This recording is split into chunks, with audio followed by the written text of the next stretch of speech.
The storm was raging outside, but inside the grand estate, another kind of tempest was brewing. She stood there in her silk nightgown, the firelight dancing across her bare shoulders, her dark hair cascading down her back like liquid shadow. The whiskey glass trembled in her delicate fingers as she stared at the young cowboy who'd taken shelter from the rain. "I can't live without a man." The words escaped her lips like a confession, raw and desperate, before she could stop them. Her cheeks flushed crimson as she realized what she'd revealed. The cowboy's blue eyes widened, his calloused hands clenching at his sides as he watched her silk slip rise with each unsteady breath. Thunder crashed outside, but the real danger was in this room. Two broken souls on the edge of something forbidden, something that could destroy them both. What happens when desire meets desperation in the unforgiving frontier? Stay with me, because this story will take you places you never expected to go. In the dust-choked town of Redemption Creek, 1887, money couldn't buy what Elizabeth Thorne needed most. The townspeople whispered behind gloved hands as her carriage rolled past. A woman of 32, curves still full beneath her black mourning dress, yet condemned to a life of solitude by society's cruel rules. Her estate stood like a monument to loneliness, sprawling acres of cattle and wheat, a mansion with empty rooms that echoed with memories of a husband she'd never truly loved. Thomas Thorne had died in a saloon shootout 6 months prior, leaving behind wealth but no warmth, riches but no real connection. The black dress clung to her hourglass figure as she stood on her wraparound porch each morning, watching the sun rise over endless plains. Her emerald eyes held secrets, the kind that made decent folks look away and made desperate men dream dangerous dreams. One crisp morning, as Elizabeth stood on her porch, a familiar figure approached. Sarah Whitaker, a widow of 40, who ran the town's only dress shop. Her graying hair was pinned tightly, her face etched with the weight of a life spent pleasing others. Once, she and Elizabeth had been close, sharing dreams over tea, but time and grief had driven a wedge between them. "Elizabeth," Sarah began, her voice measured but sharp. "Folks are talking. They say you're turning away good men, men who could give you a respectable life. Why keep this big house empty when you could have a husband?" Elizabeth's emerald eyes flashed with defiance. "I don't need another Thomas, Sarah. I want a man who sees me, not my money." Sarah's lips tightened, a flicker of envy crossing her face. She'd buried her own dreams when her husband died, stitching dresses to survive while clinging to the town's approval. Elizabeth's refusal to do the same felt like a betrayal. "You're making it hard for women like us," she said softly, turning away. Behind Sarah's words, another shadow loomed in Elizabeth's mind. Carl Henderson, the rancher who'd once knelt before her with a ring, only to be turned away for Thomas Thorne's wealth. Carl hadn't forgotten the slight, and his cold stares in town told her he never would. "She's got money, but no man," the old-timers muttered over their morning coffee. "A woman ain't whole without both." But Elizabeth had grown tired of their judgment, tired of the endless parade of middle-aged suitors who saw dollar signs instead of the woman beneath the widow's weeds. She needed someone to make her feel alive again, to remind her that beneath the proper exterior beat the heart of a passionate woman. That's when fate delivered him to her door. Jake Morrison rode into Redemption Creek with nothing but the clothes on his back and a horse that had seen better days. At 25, he was all lean muscle and quiet determination, his sun-weathered face telling stories of hardship that would make most men break. His father had abandoned the family when Jake was 12. His mother died working her fingers to the bone, trying to keep their small farm afloat. Now he wandered from town to town, taking whatever honest work he could find, carrying the weight of failure on his broad shoulders. When he knocked on Elizabeth's door, hat in hand, asking for work, she felt something stir in her chest that had been dormant for far too long. There was nobility in his bearing despite his worn boots, honor in his clear blue eyes, despite the pain she saw there. "Can you handle cattle, mister?" "Morrison, ma'am. Jake Morrison. And yes, I can handle whatever needs handling." The way he said it, with that slight rasp in his deep voice, made her pulse quicken. She hired him on the spot, telling herself it was purely practical. She needed a ranch hand, nothing more.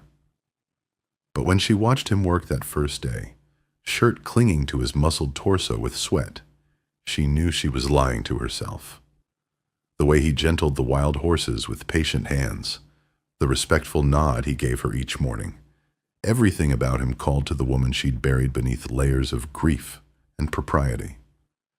The neighbors began to whisper immediately. 3 weeks passed like sweet torture. Elizabeth found excuses to bring Jake cold water, to linger near the corral where he worked. Each accidental brush of their fingers sent electricity shooting through her body. Each time their eyes met across the dusty yard, the air grew thick with unspoken desire. "Mrs. Thorne," he'd say, touching the brim of his hat, but his gaze would linger on the curve of her neck, the swell of her breasts beneath her conservative blouses. The tension reached its breaking point the evening he injured his hand on a piece of twisted metal. She insisted on tending the wound herself, leading him into her kitchen, where the lamplight cast golden shadows on the walls.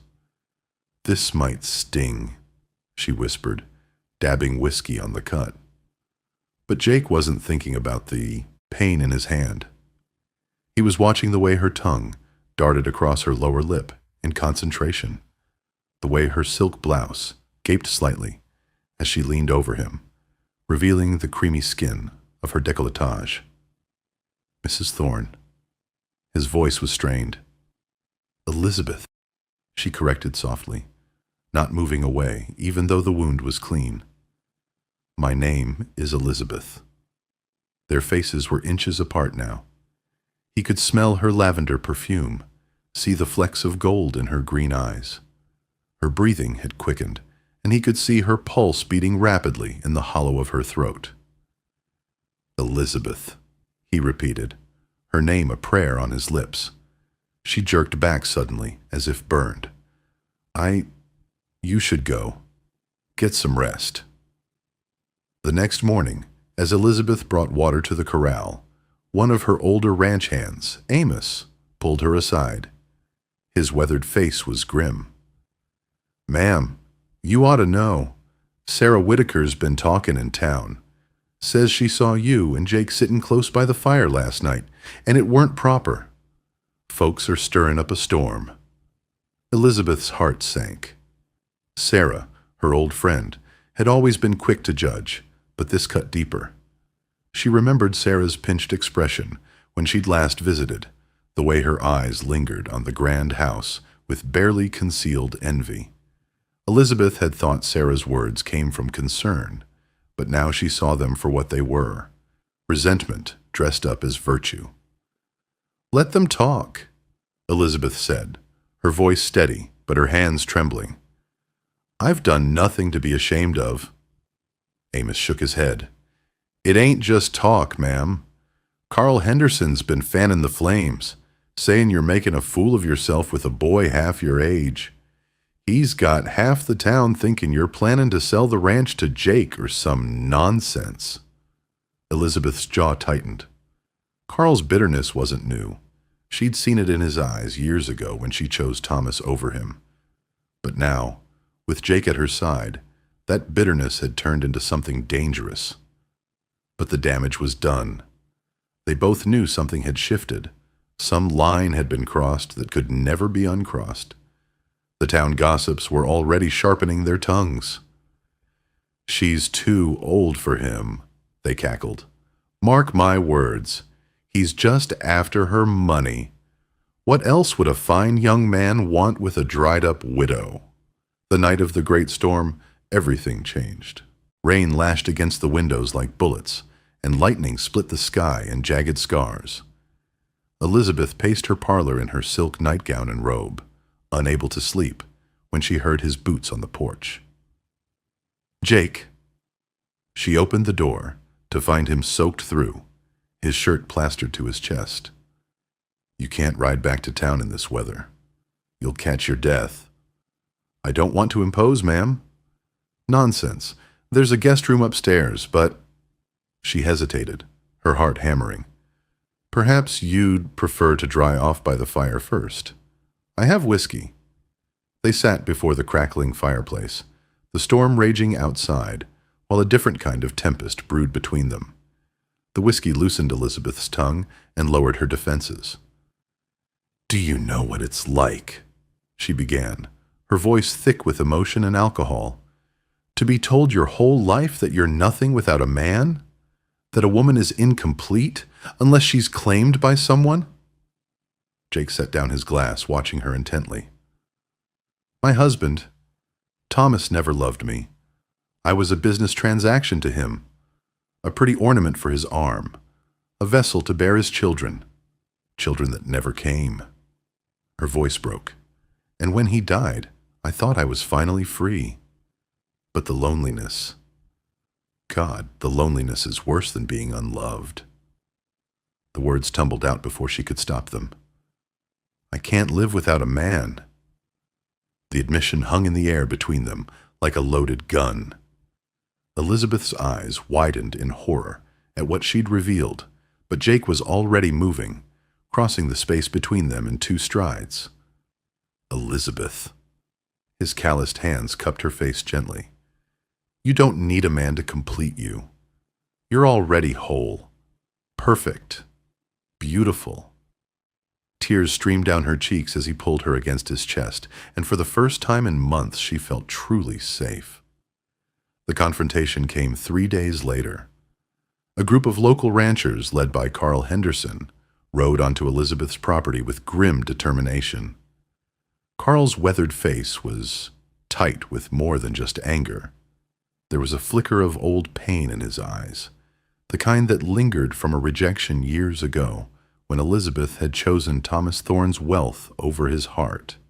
Behind him, Sarah Whitaker stood among the onlookers, her hands twisting the edge of her shawl, her face a mask of guilt and uncertainty. "Mrs. Thorne." Carl's voice cut through the dusty air, where Jake was breaking horses. "You think you can parade this drifter in front of us all? You've shamed this town long enough." Elizabeth stepped out of the house, her chin high, but her eyes caught Sarah's for a fleeting moment, a silent plea for understanding from an old friend. "What I do on my own land is no concern of yours, Carl." Carl's face darkened, his voice dropping to a bitter growl. "It's my concern when you flaunt your money and your desires like you're above us all. You turned me down for a richer man once, Elizabeth. Now you choose this nobody? You're spitting on everything this town stands for, and I won't let you ruin it." Sarah shifted uncomfortably, her gaze darting between Elizabeth and the crowd. She'd been the one to whisper about Elizabeth's late-night talks with Jake, her words fueled by envy of a woman who dared what she could not. Now, seeing Elizabeth's defiance, a pang of doubt stirred in her chest. Jake stepped forward, his hand resting on his gun. "I think you gentlemen should leave. Now." Carl sneered, his hand inching toward his own holster. "Or what, boy? You think you can protect her land, her money? I've been watching this ranch too long to let a drifter like you take it." Elizabeth's voice cut through the tension, sharp and unwavering. "This isn't about money, Carl. It's about me choosing my own life, something you never understood." The standoff lasted heartbeats. Then Carl nodded to his men, and they drew their weapons. Jake was faster. His Colt cleared leather like lightning, but he was outnumbered. A shot rang out, then another. When the smoke cleared, Jake lay bleeding in the dust, clutching his shoulder. "Jake!" Elizabeth's scream tore through the air as she ran to him, cradling his head in her lap, her dress staining crimson with his blood. Sarah took a step forward, her hand covering her mouth, but she stayed silent as Carl and his men retreated, their message delivered. Henderson and his men retreated, but their message was clear. This wouldn't end here. That night, as Elizabeth tended Jake's wound in her bedroom, their eyes met in the lamplight. "They could have killed you," she whispered, her hands trembling as she changed his bandages. "Some things are worth dying for," he replied, catching her hand in his. The wall of propriety that had stood between them crumbled. She leaned down, her lips finding his in a kiss that tasted of desperation and desire, of whiskey and redemption. His good arm pulled her closer as she straddled him carefully, mindful of his injury. Her silk nightgown pooled around them like water as their mouths moved together, hungry and searching. "Elizabeth," he groaned against her throat as she pressed hot kisses to his neck, her hands exploring the hard planes of his chest. "I don't care what they say," she breathed, her voice fierce with passion. "I don't care about scandal or propriety. I need you, Jake. I need this." Their lovemaking was tender yet urgent, a claiming as much as a surrender. She moved above him like a goddess in the flickering light, her dark hair cascading over her bare shoulders as she showed him with her body what she couldn't say with words. When it was over, they lay entwined, her head on his chest, listening to his heartbeat slow. "What happens now?" he asked quietly. Elizabeth raised her head, her green eyes blazing with newfound determination. "Now, we stop hiding." The next morning, Elizabeth Thorne walked into the center of Redemption Creek holding Jake Morrison's hand. The whispers started immediately, spreading through the dusty street like wildfire. Shopkeepers froze in their doorways. Women gasped behind their fans. Men spat in the dirt and muttered curses. "Let them look," Elizabeth said, her voice carrying across the sudden silence. "Let them all look." She stopped in front of Henderson's general store, where a crowd had gathered. Her voice rang out clear and strong. "I am Elizabeth Thorne, and this is Jake Morrison, not my employee, not my charity case, but the man I choose to stand beside. If that offends your sensibilities, then perhaps you should examine what kind of people you've become." Henderson pushed through the crowd, his face red with rage. "You shameless whore! You think you can flaunt your sickness in front of decent folk?" Jake's hand moved to his gun, but Elizabeth stopped him with a look. "The only sickness here," she said quietly, "is the poison in your hearts. Jake Morrison has more honor in his little finger than you have in your entire body, Carl Henderson. He's shown me what it means to be truly alive, truly loved." She turned to face the crowd, her voice carrying across the silent street. "I thought I needed a man to complete me, but I was wrong. I needed to find myself first, the woman I was meant to be, not the shadow I became. Jake didn't save me from loneliness. He helped me save myself." As Elizabeth's words echoed through the silent street, Sarah Whitaker stood at the edge of the crowd, her hands no longer twisting her shawl, but clenched tightly at her sides. Elizabeth's courage, her refusal to bow to the town's judgment, struck a chord Sarah had long buried. She'd spent years hiding her own desires, stitching dresses and smiling for the sake of propriety. But for what? To be as alone as Elizabeth once was. Sarah's eyes met Elizabeth's for a brief moment, and she gave a small, almost imperceptible nod. Not full agreement, but a crack in the wall she'd built around herself.